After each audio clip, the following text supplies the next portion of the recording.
마태복음 5장 9절 말씀입니다. 마태복음 5장 9절.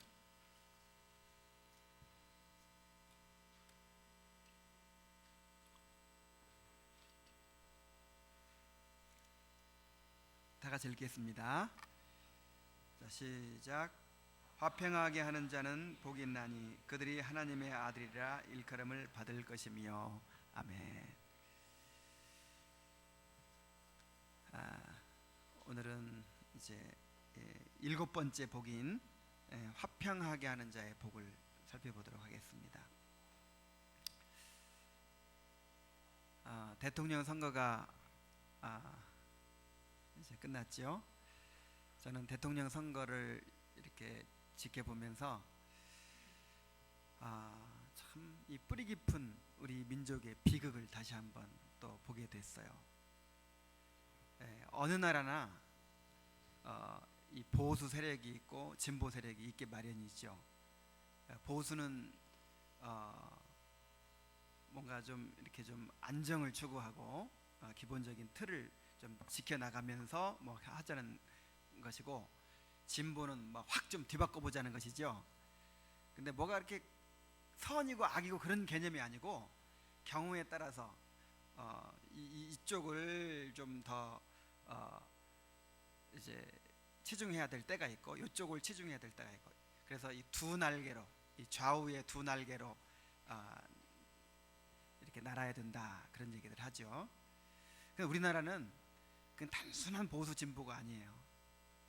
일제 36년의 상처가 있고, 또 6.25의 동족 상잔이 있었고, 그 다음에 뭐 여순 반란이든 제주 4.3 사태든 또 광주 또 민주화 운동이든 그런 정말 깊은 상처들이 있어요. 이것이 이제 일종의 트라우마가 돼가지고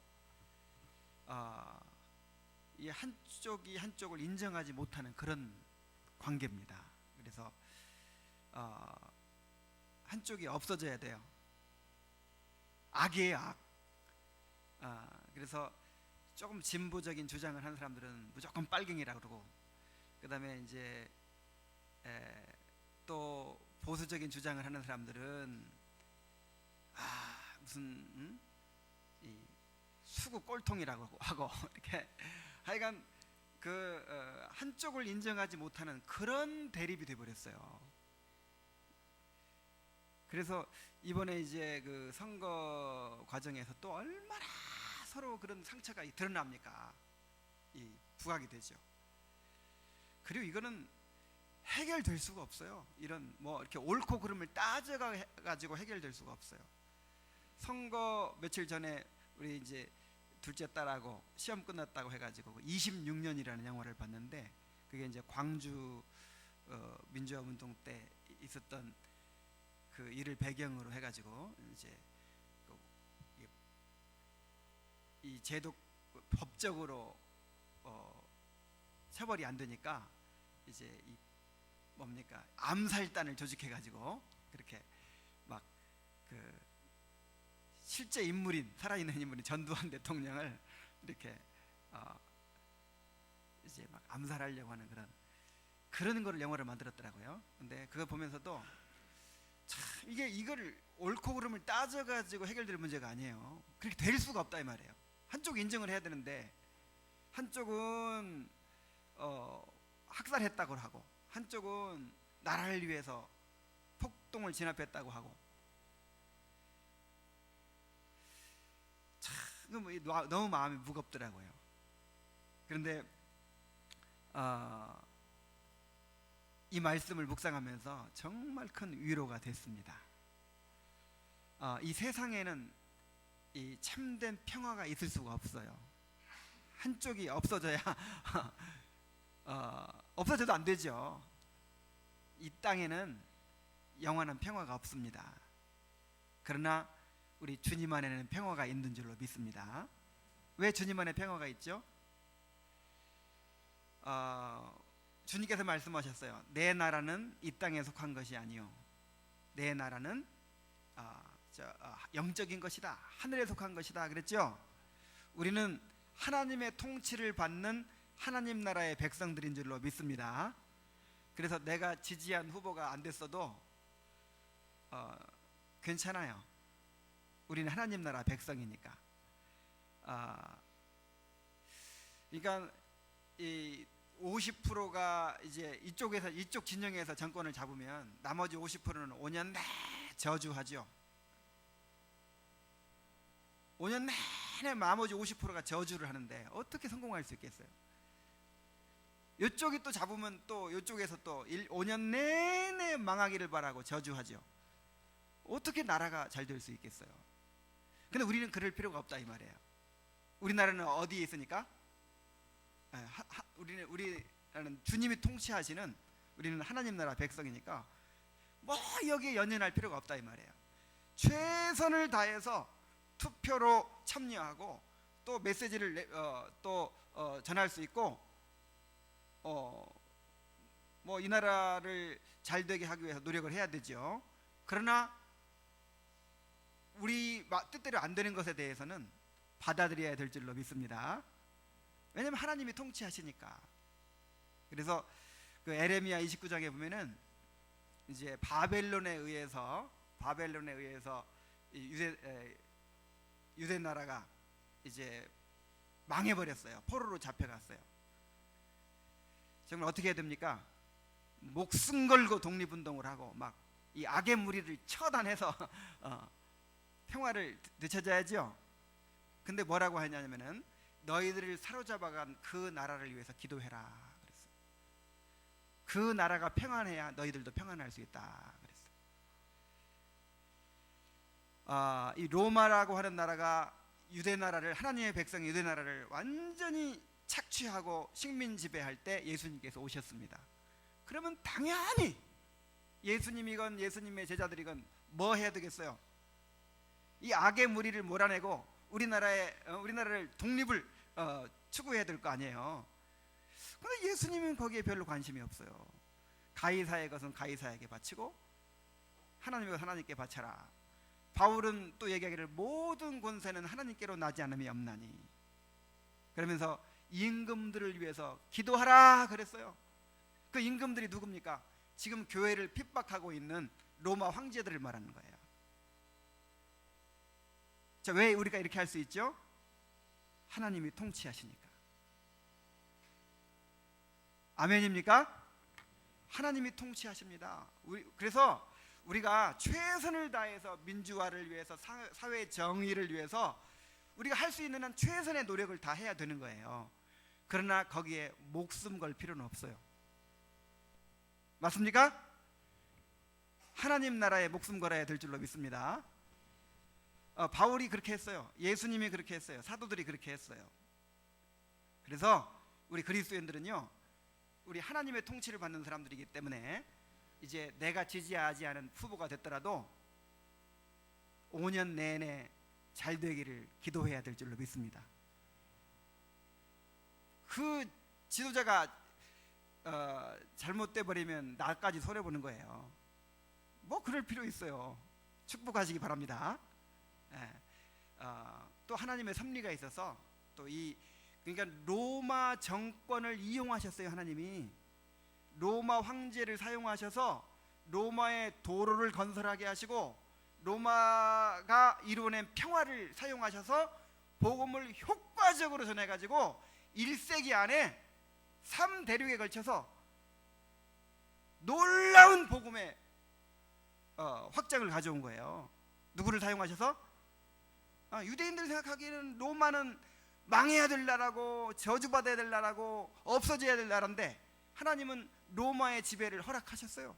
그 로마의 지배를 통해서 복음의 확장을 가져오셨어요. 그래서 우리는 하나님의 섭리를 받아들여야 되는 것입니다. 이제 우리가 마음가운데 받아들이고 이제 축복하고 기도해야 돼요. 그럴 때 평화가 찾아옵니다. 그래서 과연 진짜 이 나라의 평화를 가져오는 것은 주님밖에 없구나, 주님의 제자들밖에 없구나 하는 사실을 다시 한번 우리가 깨닫게 됩니다. 화평하게 하는 사람들 되시기 바랍니다. 증오를 만들어내고 저주를 만들어내고 미움을 만들어내고 이런 대립을 만들어내는 그런 사람이 되지 말고 평화를 만들어내는 사람 되시기 바랍니다. 화평하게 하는 자가 복이 있다 그랬어요. 이 화평하게 하는 자가 어떤 사람이냐?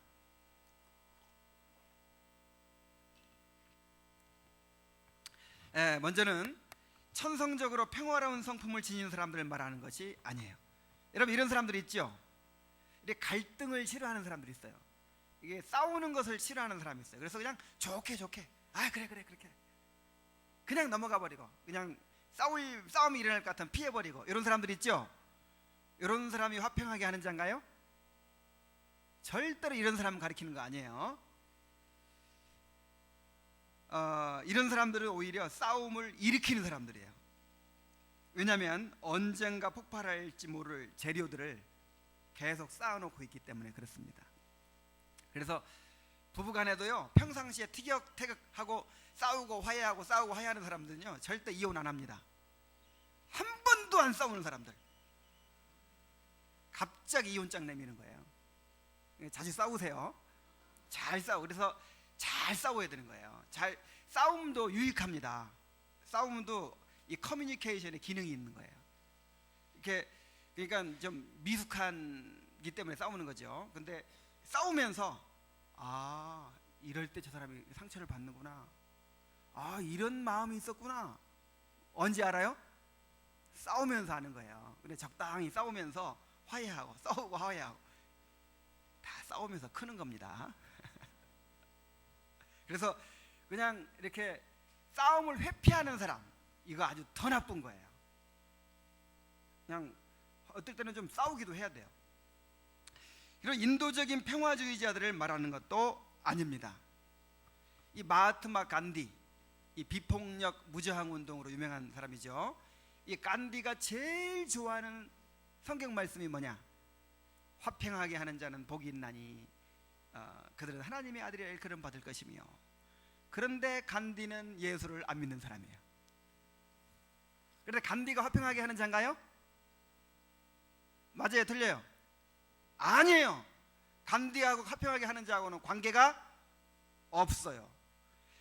여기서 말하는 화평하게 하는 자 역시 하나님의 통치의 결과로 소유하게 되는 영적인 특성입니다. 거듭난 사람만이 가질 수 있는 특성이라 이 말이에요. 성령이 산출해내는 그런 영적인 특성이라 하는 것입니다. 이 화평이라고 하는 말은 성경에 비슷한 말들이 있죠. 평화, 그 다음에 평강, 평안, 다 똑같은 말이에요. 영어로는 그냥 피스예요. 히브리어로는 그냥 샬롬이에요. 헬라어로는 에이레네라고 하죠. 이 말은 그 단어 자체의 뜻은 평화, 복지, 번영, 그런 아주 폭넓은 뜻입니다. 그냥 이런 온전한 삶을 누리고 있는 상태, 요거를 화평이라고 그래요. 평안이라고 그래요. 특별히 관계적인 용어입니다. 하나님과의 올바른 관계 속에서 누리는 평화를 의미하고요. 그 다음에 이웃과의 관계 속에서 누리는 평화를 의미합니다. 그리고 자신과의 관계 속에서 누리는 평화를 의미합니다. 자, 세 가지 관계가 있죠. 맨 처음에 누구와의 관계? 하나님과의 관계. 그 다음에 이웃과의 관계. 그 다음에 자기 자신과의 관계. 이 관계가 좋아질 때, 관계가 좋을 때 마음의 평안이 일어나죠. 그래서 하나님과 관계가 좋아야 되고, 또 이웃과도 관계가 좋아야 되고, 자기 자신과도 관계가 좋아야 돼요. 자, 자기 자신과 관계가 안 좋은 사람도 있나요? 있어요. 자기 학대를 한다든지 열등감에 빠진 사람, 이런 사람은 관계가 안 좋은 거예요. 자기하고. 자기를 안 좋아하는 사람, 자기를 미워하는 사람도 있어요. 자기를 사랑할 줄 모르는 사람도 있어요. 어쨌든 이 관계에서 오는 것입니다. 화평하게 하는 자라고 하는 말은 평화라는 단어와 이 만들다라는 단어가 결합된 단어예요. 그래서 이 평화를 만드는 자, 피스메이커라는 뜻입니다. 피스메이커. 여러분들 피스메이커 되시기 바랍니다. 피스메이커 반대는 뭐겠어요? 트러블 메이커. 자꾸만 문제를 만들어내고 이 분란을 만들어내는 그런 사람 되지 마시기 바랍니다. 어디 가서 또 노무현이 죽일 놈이라고 하고 막 박근혜가 또 뭐 어떻다고 하고, 그러면 이 그리스도인들이 이 목사님들도 막 그런데 앞장서 가지고 막 대립을 만들어내더라고요. 그러면 당연히 한쪽은 이렇게 반대하는 파가 생길 거 아니에요. 거기에 목숨 걸지 말라니까요. 우리는 하나님 나라 팝니다. 하나님의 통치를 우리가 추구하는 사람들이지. 피스메이커가 되시기 바랍니다. 자, 예수님께서 피스메이커이십니다. 화평케 하는 자이시죠. 이사야 9장 6절에 보면은 이는 한 아기가 우리에게 낳고 한 아들을 우리에게 주신 바 되었는데 그의 어깨에는 정사를 메었고 그의 이름은 기묘자라 모사라 전능하신 하나님이라 영존하신 아버지라 평강의 왕이라 할 것임이라 그랬어요. 예수님께서 이 땅에 오시는데 평강의 왕으로 오십니다. 우리 한번 따라해 봅시다. 평강의 왕. 예수님이 통치하시는 나라에는 평강이 임하는 줄로 믿습니다. 예수님이 우리 마음의 왕으로 통치하실 때 우리가 우리 마음의 평강을 누리게 되는 거예요. 예수님께서 우리 가정을 다스리게 되실 때 평강으로 다스리십니다. 예수님 평강의 왕이에요. 예수님은 어떻게 평강을 이루셨는가? 첫째로 하나님과 인간 사이에 평화를 이루셨습니다. 골로새 1장 20절 말씀 한번 찾아보겠습니다. 골로새 1장 20절.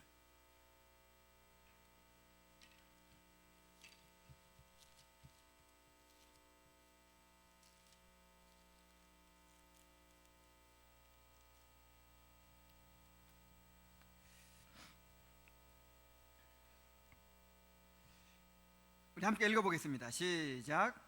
그의 십자가의 피로 화평을 이루사 만물 곧 땅에 있는 것들이나 하늘에 있는 것들이 그로 말미암아 자기와 화목하게 되기를 기뻐하심이라. 자, 십자가의 피로 화평을 이루셨다 그랬어요. 하나님과 인간 사이의 화평이 깨져버렸죠.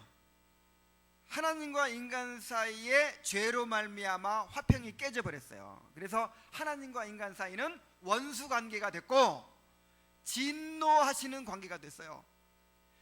자, 하나님과 인간 사이의 관계가 깨져버리다 보니까 그 다음에 인간과 만물 사이의 관계도 깨져버렸어요.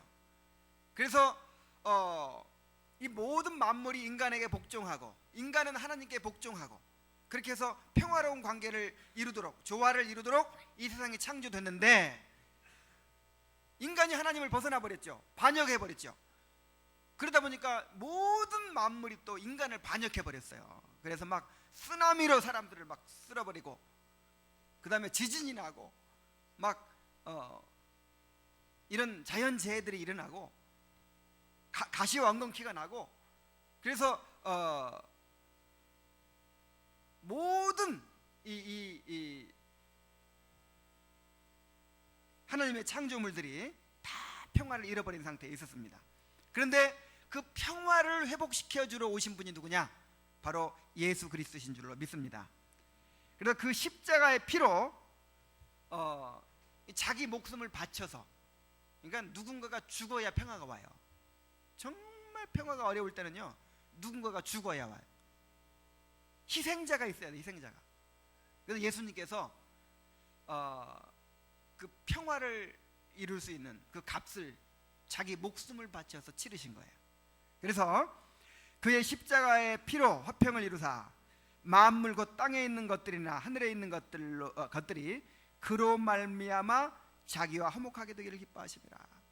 모든 만물들이 이제 인간이 하나님과 화목하고 모든 만물들이 다시 인간과 화목하고 또 만물과 만물이 서로 화목하는 그런 조화와 질서의 그런 평화로운 세계가 다시 회복되도록 하셨다 하는 것입니다. 그리고 회복되어 가는 줄로 믿습니다. 완전히 평화가 회복된 상태가 바로 새 하늘과 새 땅, 이 천국이 완성되는 것이죠. 자, 그리고 이 하나님과 인간 사이의 화평을 이루신 것뿐만 아니라 인간과 인간 사이의 화평을 이루셨어요. 에베소 2장 13절 한번 보겠습니다. 에베소서 2장 13절.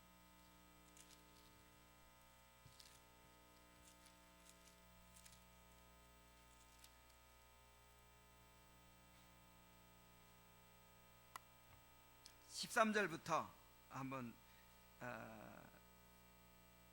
18절까지 함께 읽어보겠습니다. 시작. 이제는 전에 멀리 있던 너희가 그리스도 예수 안에서 그리스도의 피로 가까워졌느니라. 그는 우리의 화평이신지라 둘로 하나를 만드사 원수된 것 곧 중간에 막힌 담을 자기 육체로 허시고 법조문으로 된 계명의 율법을 폐하셨으니 이는 이 둘로 자기 안에서 한 세 사람을 지어 화평하게 하시고 또 십자가로 이 둘을 한 몸으로 하나님과 화목하게 하려 하심이라.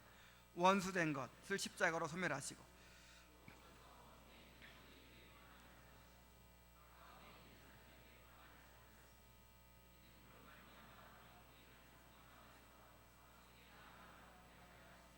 아멘.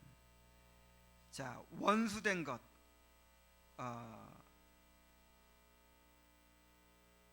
곧 중간에 막힌 담을 뭘로 하셨다고요? 자기 육체로 십자가로 헐어버리셨다고요.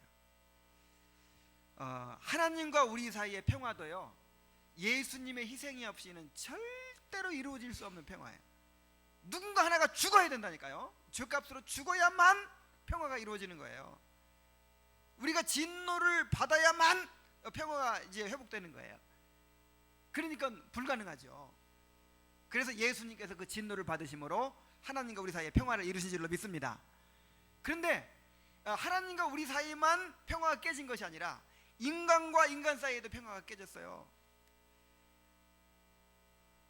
아담이 처음에는 내 살 중에 살이요 뼈 중에 뼈요 했었는데 하나님과 이게 평화가 깨져버리고 나니까 자기 아내를 보고 뭐라 그랬어요? 저 여자 때문에 내가 선악과를 먹었나이다. 죽이려면 저 여자를 그렇게까지 말은 안 했지만 어쨌든 바로 그거 아니에요. 저 여자 책임입니다.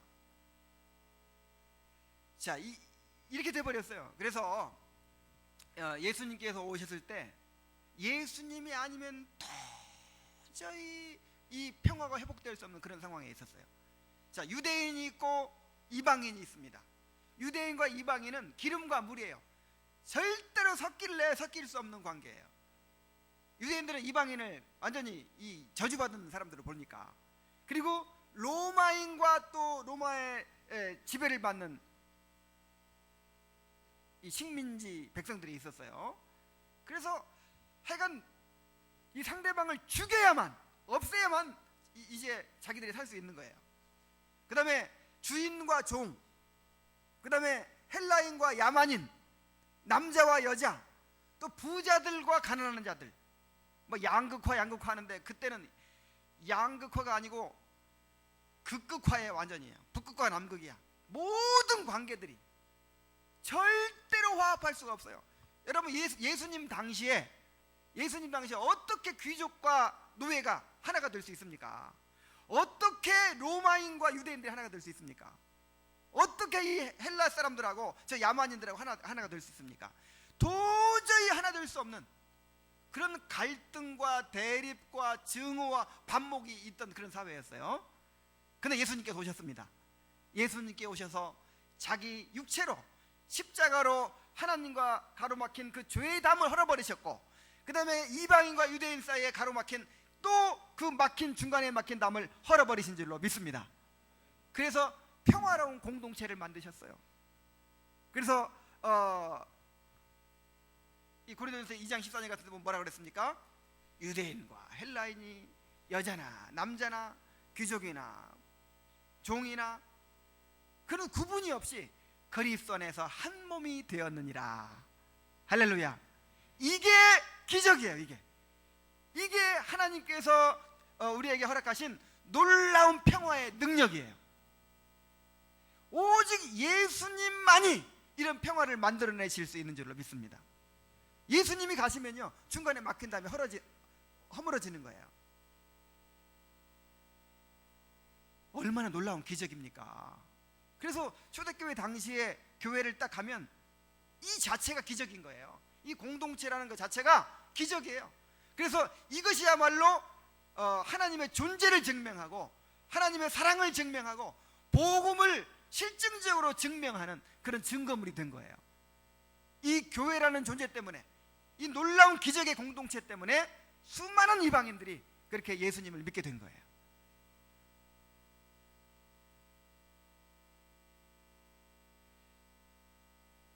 언제든지 예수님을 영접하고 구원받은 자들은 예수님으로 말미암아 화평을 누리는 자가 되고 또 화평을 만들어내는 자가 되는 줄로 믿습니다. 우리는 먼저 하나님과의 관계에서 화평을 누리게 됐어요. 로마서 5장 1절 말씀 찾아보겠습니다. 로마서 5장 1절 말씀.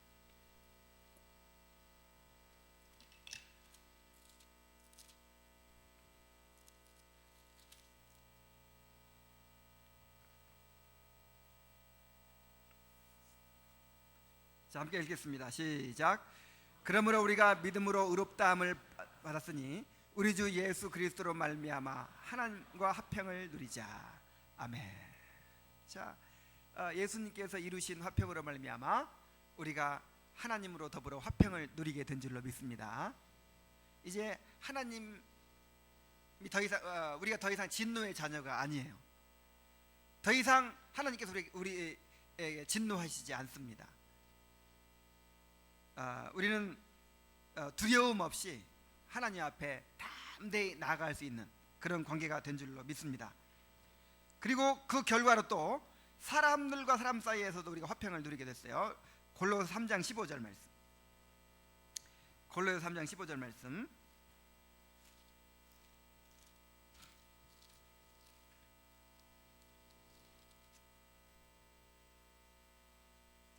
자, 읽습니다. 시작. 그리스도의 평강이 너희 마음을 주장하게 하라. 너희는 평강을 위하여 한 몸으로 부르심을 받았나니 너희는 또한 감사하는 자가다. 자, 우리가 왜 부름 받았다고요?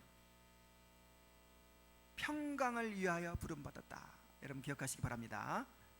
평강을 위하여 한 몸으로 부르심을 받았어요. 그러니까 우리가 하나님께로 부름 받은 것도 사실이지만 그리스도의 몸의 지체로 또 부름 받은 거예요. 평강을 위해서 한 몸을 이루라고 부름 받은 거예요. 이 화평의 공동체를 이루라고 부름 받은 거예요. 요한일서 1장 3절 말씀에 이렇게 되어 있죠. 우리가 보고 들은 바를 너희에게도 전파함은 너희로 우리와 사귐이 있게 하려 함이니. 이 사귐은 하나님과 그리스도 예수와 함께하는 사귐이라. 자, 우리가 보고 든 바를 전파함은 너희로 우리와 뭐가 있게 함이니? 사귐 있게 함이니. 전도의 목적이 뭐예요? 공동체예요. 공동체. 하나님과 그리스도와 함께하는 공동체,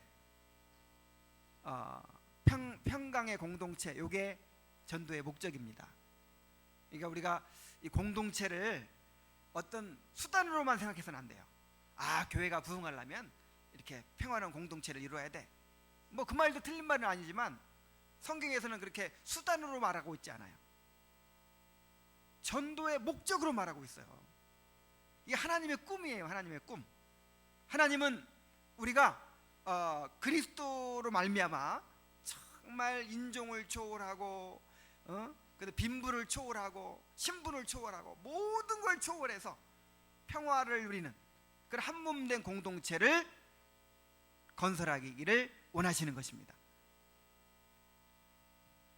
그래서 우리가 평강을 위하여 한 몸으로 부르심을 받았다고 하는 사실을 기억해야 돼요. 자, 이렇게 하나님과 평화를 누리고 사람과 평화를 누리는 사람은 이제 하나님과 인간 사이에 또 인간과 인간 사이에도 화평을 이루어냅니다. 고린도후서 5장 18절로 20절 한번 보겠습니다. 고린도후서 5장 18절로 20절.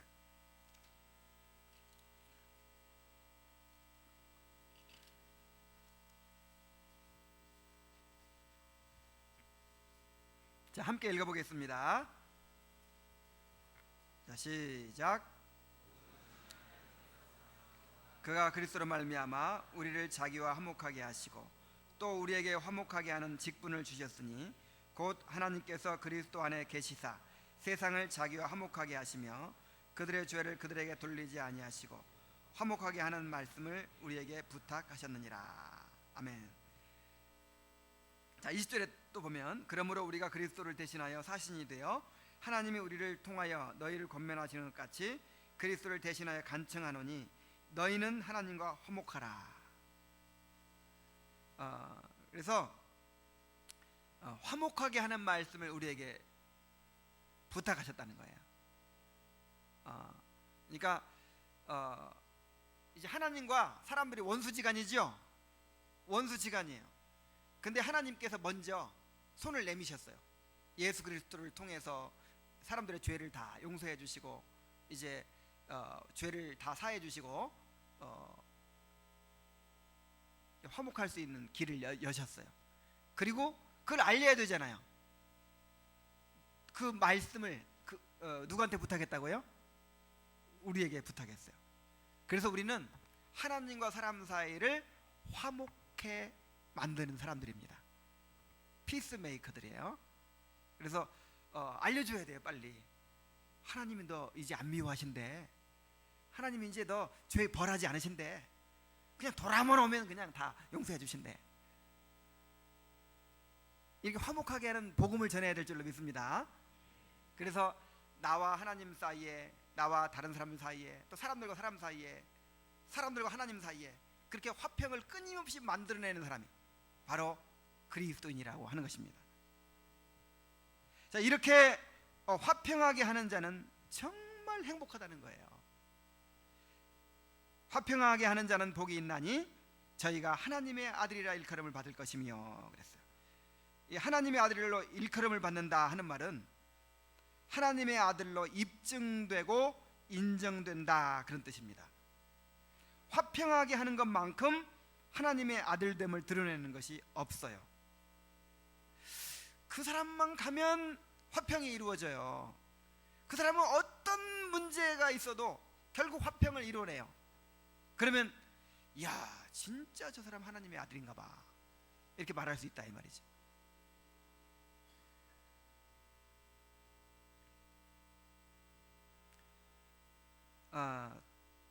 또한 하나님의 아들이라 일컬음을 받는다는 말은 하나님의 아들로서의 신분과 특권을 누린다 그런 뜻입니다.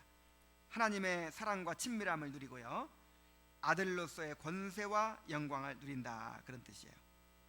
그래서 화평하게 하는 자는 하나님과 화평을 누림으로 가장 이 세상에서 가장 행복한 자가 되는 줄로 믿습니다. 이렇게 행복한 성도들 되시기 바랍니다. 자, 이제 적용을 한번 해보겠어요. 적용. 이 말씀을 우리 삶에서 어떻게 적용을 해야 되겠습니까? 화평하게 하는 자라 살아야죠. 나는 누구다? 화평하게 하는 자다. 피스메이커다. 그러니까 자, 피스메이커는 뭐 하라는 피스메이커예요? 뭘 만들라는 피스메이커예요? 화평을 만들라는 피스메이커, 만들라는 거잖아요. 피스메이커, 피스를 만든다. 우리가 끊임없이 화평을 만들어내는 사람 돼야 돼요. 화평 제조기가 돼야 돼요. 문제 제조기가 되지 말고 끊임없이 화평을 만들어야 될 줄로 믿습니다. 그래서 이제 우리가 구원받은 사람으로서 화평을 만들어내는 사람이 된 거예요. 근데 그렇게 살지 못할 때가 많죠. 왜 그래요? 우리 안에는 육신이 있기 때문에. 그래서 하나님의 통치를 항상 누리면서 화평을 만들어내는 사람이 되라 하는 거예요. 자, 우리 한번 적용해 봅시다. 먼저 하나님과의 관계에서 화평을 이루어야 될 줄로 믿습니다. 여러분 지금 하나님과 관계에서 화평하십니까? 하나님과 관계 속에서 화평을 누리고 계십니까? 로마서 8장 5절 6절 한번 찾아보겠어요.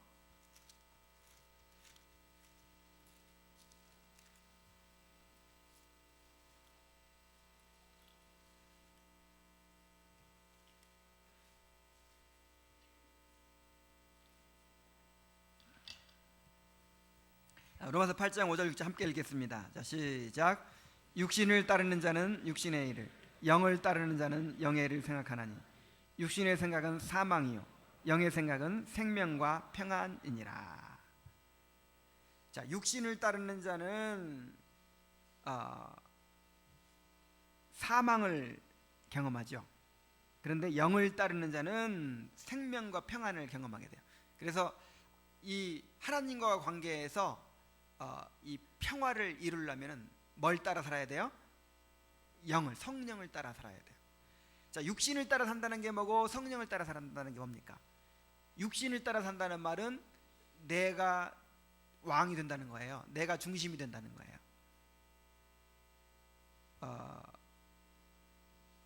내가 주인이 돼서 내가 다스리고 지배하며 산다는 거예요. 그러면 우리 안에 왕이 누구시죠? 예수님이 왕이시죠. 그럼 내가 왕 노릇하면 왕이 몇이나 되는 거예요? 둘이나 되잖아요. 예수님과 경쟁자가 되는 거예요. 그럼 평화가 이루어지겠어요? 안 이루어지겠어요? 이루어질 수가 없어요. 그래서 육신을 따르는 자는 육신의 일을 생각하고 그 결과가 뭐다? 사망이다 그랬어요. 그래서 이제 믿지 않는 사람들은 영원히 지옥 가는 걸 말하는 것이지만은 우리 구원받은 사람은 지옥까지는 안 가겠지만은 경험적으로 우리가 평안을 잃어버린다 그 뜻이에요. 여러분 마음에 평안을 잃어버릴 때가 있죠? 왜 평안을 잃어버릴까요? 평강의 왕이신 그리스도께서 다스리시는 삶이 되지 못하기 때문에 평강을 잃어버리는 거예요. 딴 이유가 없어요. 내가 지금 마음의 평강을 잃어버렸다. 그리스도의 평강이 너희 마음을 주장하게 하라. 이 말은 예수님을 왕으로 모셔야만이 평강이 이루어지는 거예요. 예수님을 나의 왕, 나의 주인으로 모셔놓고 내가 주인 노릇하는 거예요. 다른 것들이 내 마음을 지배하게 만드는 거예요. 그러면 평화가 깨지죠. 그래서 육신을 쫓는 삶의 결과는 사망입니다. 사망. 그런데 반대로 영을 따르는 자는 영의 일을 생각하나니 영의 생각은 뭐다? 생명과 평안이니라.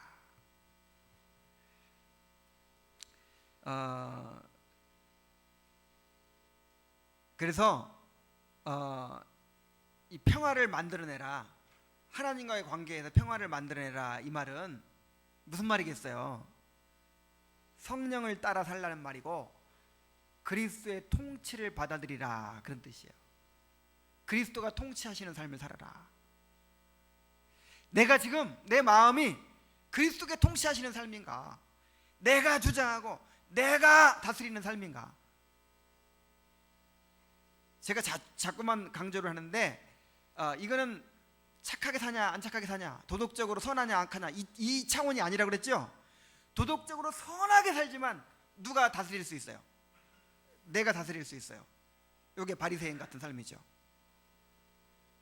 그러니까 뭐 도덕적으로 착하냐 안 착하냐 이 차원 이 얘기가 아니고 주님이 나를 다스리시느냐, 성령이 나를 다스리시느냐, 아니면 내가 주장하고 내가 다스리느냐, 이것이 문제인 거예요. 그래서 이거를 가리켜서 성령 충만이라고 합니다. 성령께서 나를 다스리시는 삶, 뭐라고 한다고요? 성령 충만이라고 그래요. 이거를 또 다른 말로 하나님 나라가 임한다고 해요. 하나님 나라가 뭐라고 그랬어요? 하나님의 통치, 그리스도의 통치라고 그랬죠. 하나님께서 나를 다스리시는 걸 가리켜서 하나님의 나라라 그래요. 하나님의 나라는 우리 안에 있습니다. 끊임없이 하나님의 나라가 내 마음에 임하기를 간구해야 돼요.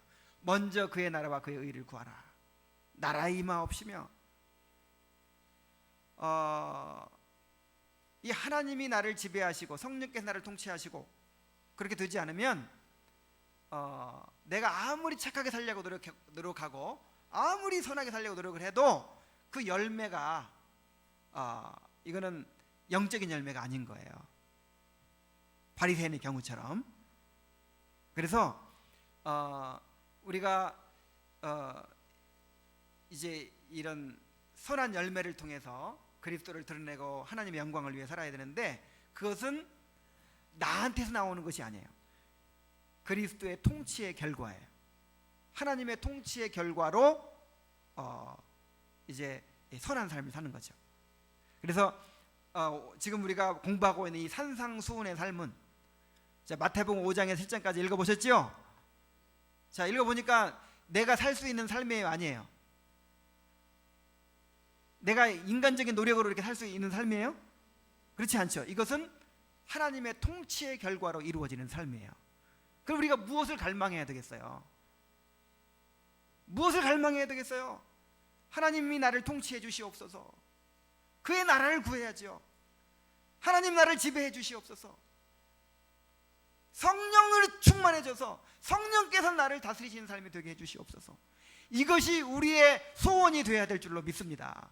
그게 먼저 그의 나라와 그의 의를 구하라는 의미예요. 이건 정말 정직한 사람이라면, 내가 내 힘으로 내 노력으로 살아보니까 돼요, 안 돼요? 내가 이런 평화를 만들어낼 수 있어요, 없어요? 안 돼요. 그래서 주님께서 나를 다스려 주시도록, 주님께 나를 지배해 주시도록 그렇게 우리가 갈망해야 될 줄로 믿습니다. 이게 성령을 따르는 삶이라 이 말이에요. 그래서 끊임없이 나를 내려놔야 돼요. 바울 사도가 내 몸을 채 복종시킨다 그랬죠? 바울 사도가 내 몸을 채 복종시킨다 그랬죠? 날마다 죽는다 그랬죠? 그러니까 성자 같은 바울도 끊임없이 내가 살아났다는 뜻이에요. 우리가 뭐 착하게 사느냐 악하게 사느냐 이 차원이 아니고, 그 관계없이 끊임없이 내가 살아납니다. 내가 끊임없이 내가 살아나서 내가 주장하고 내가 뭔가 지배하려고 하고 내 힘으로 살려고 하고 이렇게 되는 거예요. 그래서 뭐가 깨진다? 평안이 깨진다. 그래서 뭐 여러분 복잡하게 생각할 거 없어요. 지금 주님이 다스리시는가 내가 다스리는가 뭘로 알 수 있어요? 평안으로 알 수 있다는, 평안. 지금 내 마음에 평안이 없다. 자꾸만 염려가 되고 자꾸만 두렵고. 이거 누가 다스려요? 지금 내가 다스리는 거예요. 아멘입니까? 틀림없어요. 내 마음에 평안이 깨졌다. 그럼 이미 지금 내가 주인 노릇하고 있는 거예요. 내가 지금 어깨에 힘이 들어가고 이 몸에 힘이 들어가 있는 거예요. 주님이 나를 다스리신다. 그 증거가 뭐예요? 평안이라니까요. 영의 생각은 생명과 평안이니라. 나는 이렇게 착하게 살고 있는데, 내가 무슨 착하게 살고 있어도 지금 평안이 없으면 내가 지배하고 있다 이 말이에요.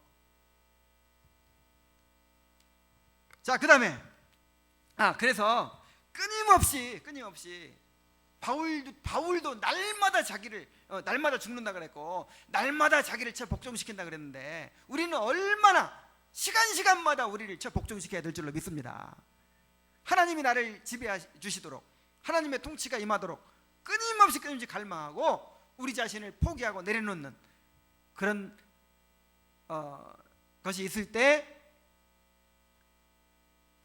하나님과의 관계에서 화평을 이루게 된다 하는 것입니다. 예수님께서 말씀하셨잖아요. 날마다, 아니 누구든지 나를 따라오려거든 자기를 부인하고 날마다 제 십자가를 지고 나를 쫓을 것이니라. 내가 주인 삼은 모든 건 내려놓고, 내가 사랑했던 모든 건 내려놓고 주님만 사랑해. 이게 날마다 그렇게 돼야 된다 이 말이에요. 날마다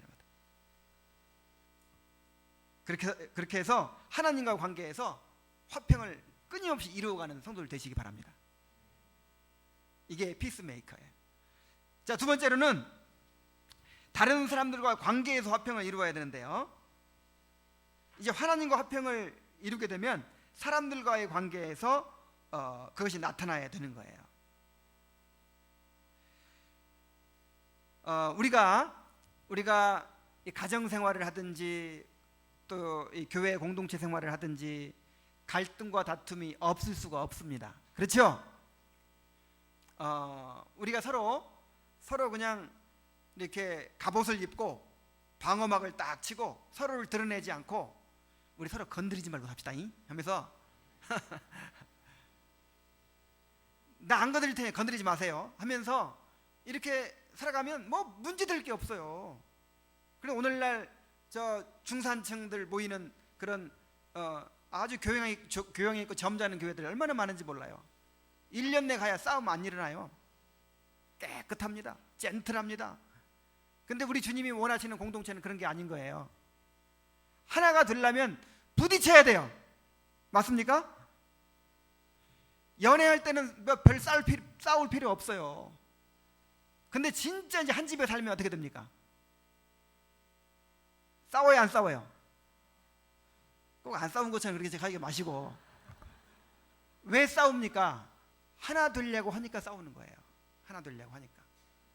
그래서 이 갈등과 분쟁이 없을 수 없다. 이거를 우리가 인정을 해야 됩니다. 그래서 그 바울 서신에 보면은 뒷부분에 항상 이렇게 나오죠. 뭐 오래 참어라,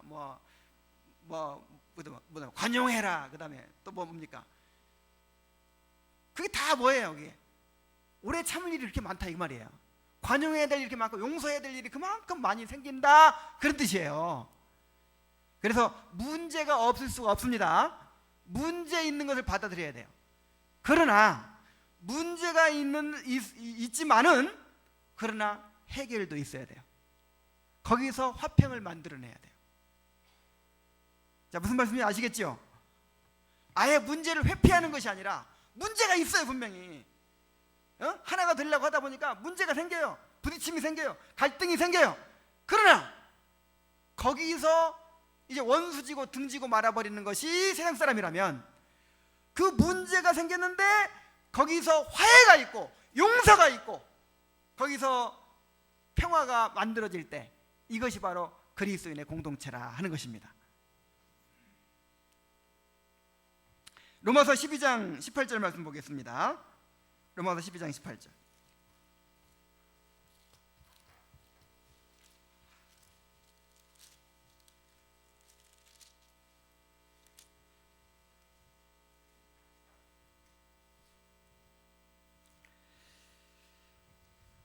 자, 함께 읽어보겠어요. 시작. 너희로서는 모든 사람과 더불어 화목하라 그랬죠. 할 수 있거든. 할 수 없는 경우도 있긴 있어요. 나는 다 용서하고 나는 완전히 이제 다 그 사람하고 잘 지내고 싶은데 그 사람이 죽어도 싫다는 거야. 그런 경우에는 어쩔 수 없죠. 그렇지만 내 편에서만이라도 용서하고 이렇게 풀어야죠. 그러나 할 수만 있으면 최선을 다해서 모든 사람과 화평한 관계를 가져라. 화평을 만들어내라. 히브리서 12장 14절 말씀 또 보겠습니다. 히브리서 12장 14절.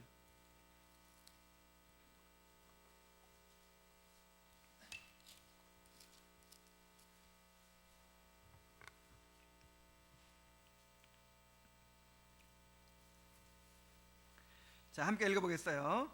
자, 시작. 모든 사람과 더불어 화평함과 거룩함을 따르라. 이것이 없이는 아무도 주를 보지 못하리라. 자, 보세요. 우리가 두 가지를 대인관계에서 꼭 추구해야 됩니다. 한 가지는 화평함이고 한 가지는 거룩함이에요. 만약에 두 사람 사이에 어떤 거룩하지 못한 죄가 있어요.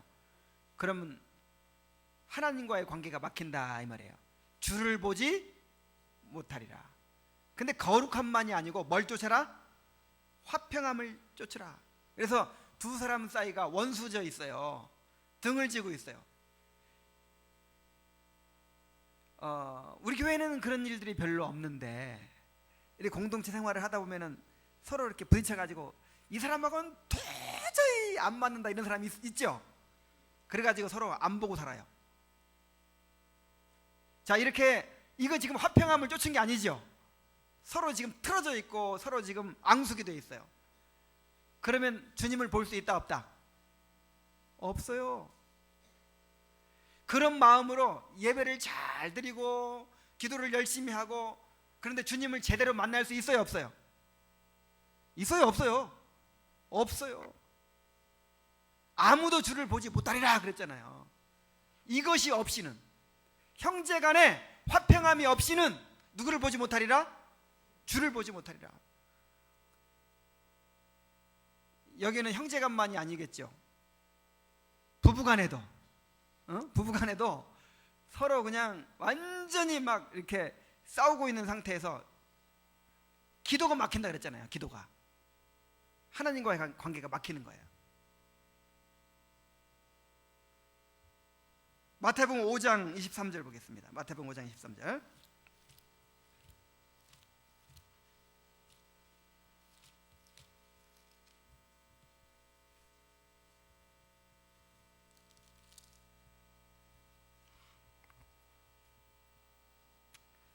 (23절) 24절 함께 읽습니다. 시작. 그러므로 예물을 제단에 드리다가 생각나거든 예물을 제단 앞에 두고 먼저 가서 형제와 화목하고 예물을 드리라. 자, 이게 무슨 말씀입니까? 예물을 제단에 드린다는 게 뭐예요? 제사예요. 제사. 우리 신앙생활에서 제사보다 중요한 일이 있을까요? 그런데 예물을 제단에 드리러 왔어요. 근데 거기서 형제에게 원망 들을 만한 일인 일 생각나요. 자꾸 마음에 찔리는 거야. 이거 하나님께 기뻐하지 않으시는데, 빨리 하나님께 해결하기 원하시는데, 그런 마음이 막 가책이 느껴지는 거예요. 그럼 그 묵살하지 말고, 에이 그만 하나님께 예배만 잘 드리면 됐지 하지 말고 어떻게 하라고요? 예물을 제단 앞에 두고 먼저 가서 형제와 풀고 와서, 화해하고 와서 예물을 드려라. 그래야만 하나님께서 그것을 받으신다, 그런 뜻이.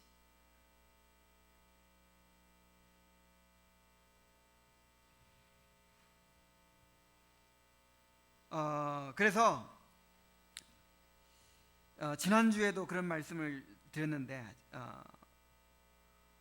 지난주인가요? 지지난주인가요? 그런 말씀을 드렸는데, 제사보다 중요한 게 없잖아요. 제사보다 중요한 게 없는데 성경에는 제사보다 중요한 것이 더 있는 것처럼 그렇게 말하는 구절들이 많아요. 나는 긍휼을 원하고 제사를 원치 않노라 하신 뜻이 무엇인지 배우라 그랬죠. 내가 긍휼을 원하고 뭘 원치 않는다? 제사를 원치 않는다. 나는 인애를 원하고 제사를 원치 아니하며 번제보다 하나님 아는 것을 원하노라. 이건 무슨 말씀이겠어요? 인애가 바로 그 긍휼로 번역된 거예요. 그 구절을 예수님께서 인용하신 거예요. 나는 긍휼을 원하고 뭘 원치 않는다? 제사를 원치 않는다. 자, 이게 무슨 말씀이겠어요? 바로 이런 경우로 말하는 거예요. 이런 경우. 하나님께 제사 드린다는 의미가 뭡니까? 하나님께 제사 드린다는 의미가 뭐예요? 나를 제단에 바치는 거잖아요. 내가 하나님께 나를 드립니다. 내가 하나님께 굴복하겠습니다. 순종하겠습니다. 그래서 이제 나를 부인하고 내가 죽고 이제 주님께 나를 다스리시는 삶이 되는 것이 제사요 예배인 줄로 믿습니다. 그렇게 되면 긍휼이 나오겠죠. 이제 내가 용서하지 못한 사람이 있었어요. 용서하지 못한 사람이 있었는데 내가 예배를 제대로 드렸다면 어떻게 돼야 돼요? 용서해야 돼요. 그게 진짜 예배 제대로 드린 거예요. 왜냐하면 예배를 통해 누가 죽었으니까, 내가 죽었으니까. 그래야 진짜 예배지. 근데 예배는 예배대로 잘 드리는데 예배 드리고 나서는 여전히 안 보고 살아. 여전히 미워해. 여전히 증오해. 그럼 그 예배가 제대로 드린 예배예요? 아니에요? 아니에요. 유대인들이 이런 식으로 예배를 드렸어요. 유대인들이 예배를 잘 드려요. 뭐 율법의 모든 그런 규정들을 잘 지켜요. 그런데 긍휼이 없어. 용서가 없어. 사랑이 없어. 말하자면 내가 예배를 드리고 나서 죽지 않았어요. 여전히 내가 살아있어요. 그래서 하나님께서 그 예배를 안 치시는 거예요. 너 그 예배 아니다. 그거는 그것이 신앙이 아니다. 그래서 여러분 처음에는 잘 이해가 안 가실지 모르겠지만은 이걸 잘 또 다시 한번 생각해 보세요. 이 예배라는 의식 자체가 신앙이 아닙니다. 여기에 담겨지는 내용물이 신앙입니다. 이 예배라는 의식 속에 순종이 담기고 회개가 담기고 여기에 긍휼이 담기고 여기에 내가 죽는 것이 담겨야 돼요. 자기 부인이 담겨야 돼요. 그러면 그것이 신앙이고 그것이 예배예요. 예배라는 의식만 잘 가졌다고 해서 그게 예배가 아니고 그게 신앙이 아니라 이 말이에요. 그래서 성경에 그렇게 말하는 거예요. 나는 긍휼을 원하고 뭘 원치 않는다? 제사를 원하지. 이 말이 무슨 말이냐면 제사가 중요하지 않다, 예배가 중요하지 않다 그런 뜻이 아니라 예배를 좀 제대로 드려라.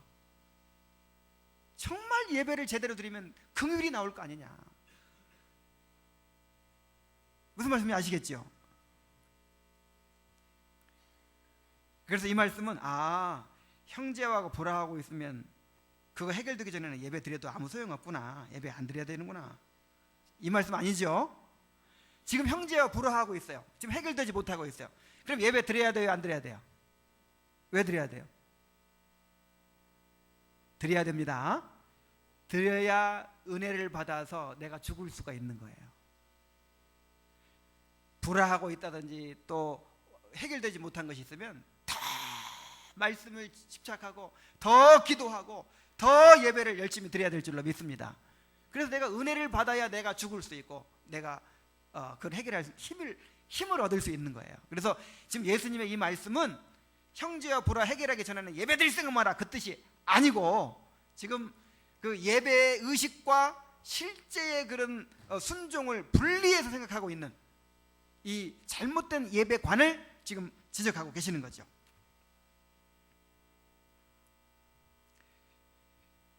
그러면 어떻게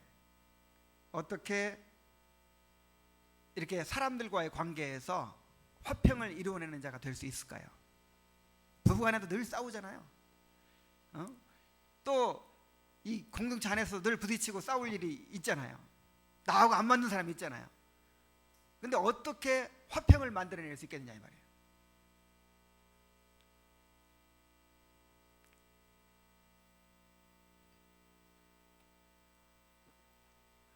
제가 지난번에 말씀드렸죠. 이 팔복이 다 서로 연결되어 있다고요. 내가 심령이 가난한 자가 될 때 긍휼히 여기는 자가 될 수 있습니다. 내가 애통하는 자가 될 때 마음이 청결한 자가 될 수 있습니다. 내가 온유한 자가 될 때 화평하게 하는 자가 될 수 있습니다. 온유한 자가 돼야 돼요. 자, 온유가 뭐라 그랬죠? 온유가 하나님 앞에서 겸손해지는 것이 온유라 그랬죠. 하나님 앞에서 겸손해져 가지고 이제 하나님의 통치를 받아들이고 또 하나님의 주권적인 섭리를 받아들이게 되는 거.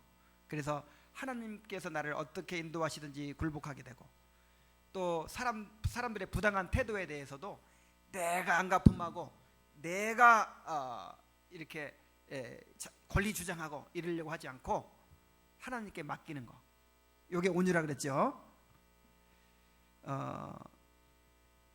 정말 심령이 가난하고 애통하는 자가 되고 온유한 자가 되면 화평하게 하는 자가 될 수가 있는 것입니다. 그래서 내가 지금 나는 그래도 이 사람은 도저히 받아들일 수 없어, 용서할 수 없어, 그거는 지금 하나님의 통치를 받아들인 거예요, 안 받아들인 거예요? 내가 지금 살아있는 거예요. 내가 왕노릇하고 있는 거예요. 나 그 권리를 안 놓겠다는 거예요. 이 사법권을 안 놓겠다는 거예요. 지금 내가 심판하겠다는 거예요. 그러니까 미워하는 게 왜 나쁜 건지 아세요? 내가 심판하겠다는 거예요. 내가 그 사람을 내가 판단하고 내가 심판하겠다는 거야. 누구한테 맡겨야 되는데? 하나님께 맡겨야 되는데.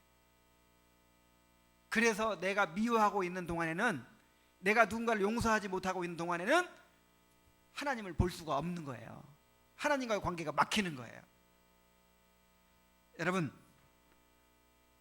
이 해가 넘어가기 전에 만약에 막혀있는 관계가 있으면 빨리 해결하시기 바랍니다. 해결하는 방법은 내가 죽는 것입니다. 그 사람 보고 자꾸 죽으라 그러지 말고, 죽이려고 그러지 말고 내가 죽으세요. 그럼 누가 책임집니까? 하나님이 책임지시는 거죠. 왜 보수와 진보가 화평이 없다 그랬어요? 서로를 죽이려 그러니까. 네가 죽어야만 된다 이거야. 그리고 누가 죽으려고 그래요? 근데 우리는 죽을 수 있어요, 없어요? 있어요. 왜냐하면 내가 죽으면 부활의 생명이 내 안에 역사할 줄로 믿습니다. 이걸 믿는 사람들이 그리스도인들이에요. 그래서 분을 내어도 죄를 짓지 말고 해가 지도록 분은 품지 말라 그랬죠. 혹시 화내고 싸울 수 있다. 그런데 하루를 넘기지 말아라. 해를 넘기지 말아라 그랬어요. 하루를 넘기지 말라 그랬어요. 그런데 하루를 넘기지 않기는커녕 한 달을 넘기고 해를 넘기는 사람들이 있어요. 2012년도 지나가기 전에 올 한 해 동안 섭섭했던 거, 용서하지 못했던 거, 막혔던 관계들 다 해결하시기 바랍니다. 해결하는 방법은 어떻게 하는 거라고요?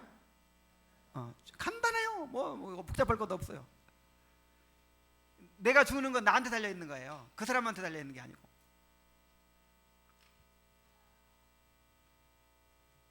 이렇게 된 사람이 이제 적극적으로 평화를 조성하는 사람이 또 될 수가 있는 거예요.